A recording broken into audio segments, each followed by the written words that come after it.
नमस्कार, आपण पाहत आहात MK न्यूज नेटवर्क मध्ये आपले सर्वांचे हार्दिक स्वागत।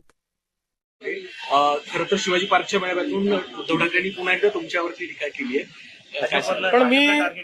पण मी उद्धव ठाकरे यांचे आभार मानेन की उद्धव ठाकरेजींनी माझे 1000 रुपये वाचवले। कारण मी आव्हान केलं होतं की उद्धव ठाकरे यांच्या भाषणामध्ये विकासाच्या संदर्भातला एक मुद्दा दाखवा आणि 1000 रुपये मिळवा।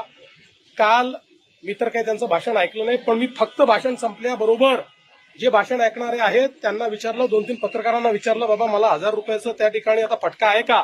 उद्धव ठाकरे काहीतरी विकासावर बोलले का? अख्ख्या भाषणामध्ये विकासावर ते एक मुद्दाही बोलले नाहीत, ते बोलूच शकत नाहीत। त्यामुळे ते अदवा तद्वा बोलतात। खरं म्हणजे त्यांचं बोलणं स्वगत असतं, कारण पुढे माणसंही नव्हती। यावेळेस तर अशी परिस्थिती होती की पुढे माणसंही नव्हती, त्यामुळे त्यांचं स्वगत होतं।